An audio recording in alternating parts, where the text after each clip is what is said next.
Bonjour à tous et bienvenue dans la kermesse du pourquoi du comment. Quoi?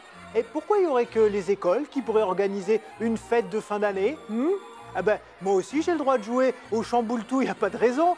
Bon mais quand même, quand je vous dis kermesse, il n'y a pas un mot qui vous saute aux oreilles comme ça?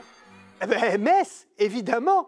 Et du coup, ça voudrait dire que ce serait en fait un événement religieux à la base? Eh ben oui, et même que dans certaines villes du nord de la France, on appelle ça des ducasses. Allez, je vous raconte tout. Nous voici à la fin du XIVe siècle dans le comté de Flandre, une région qui couvrait l'actuel département du Nord, une grande partie de la Belgique et un tout petit bout du sud de la Hollande. Sur ce territoire, comme un peu partout en Europe d'ailleurs, les paroisses organisent chaque année leur fête patronale. Elle se tient le jour où l'église a été consacrée et placée sous la protection d'un saint qui lui a donné son nom, ou bien le jour de la fête du saint en question. À cette occasion, après la procession et la messe, les fidèles se retrouvent pour de grandes festivités avec banquets, danses, jeux de tir, compétitions diverses, etc. Des rassemblements qui sont le signe de la communion des chrétiens d'une paroisse sous la protection et en suivant le modèle d'un saint patron.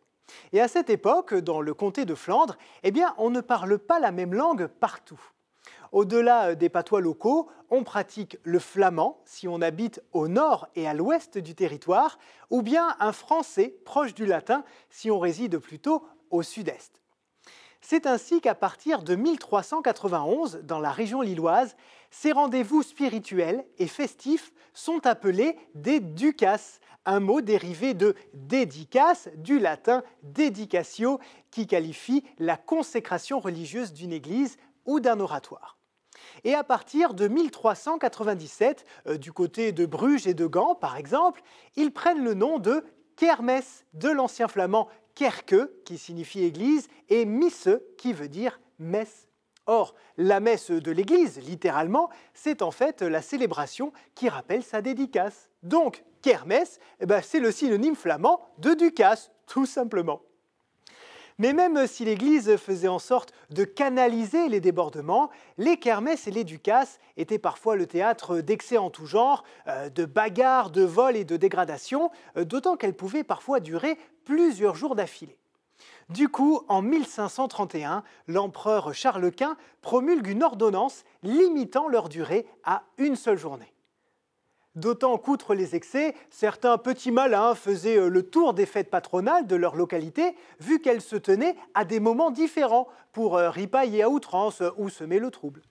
C'est pour cette raison qu'en 1786, l'empereur germanique Joseph II décide que les fêtes paroissiales seront dorénavant célébrées partout à la même date, c'est-à-dire le deuxième dimanche après Pâques. Bon, inutile de vous dire que ça n'a pas tenu bien longtemps. Et alors que le terme ducasse reste assez régional, kermesse se répand largement en France à partir du XIXe siècle pour décrire également des événements non religieux, et ça grâce à la peinture. En fait, c'était un des sujets favoris de l'art flamand qui était très populaire à l'époque. Voilà pourquoi aujourd'hui on conserve naturellement ce sens étendu pour parler des fêtes foraines, des fêtes de village et aussi de ces moments de détente pour les enfants qui marquent la fin de l'année scolaire.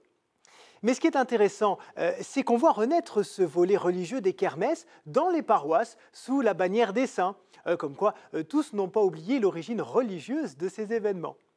Voilà, sur ce, je vais effectivement aller m'essayer au chamboule-tout ou à la pêche au canard. Alors merci d'avoir suivi cette émission et je vous donne rendez-vous très vite. Ciao!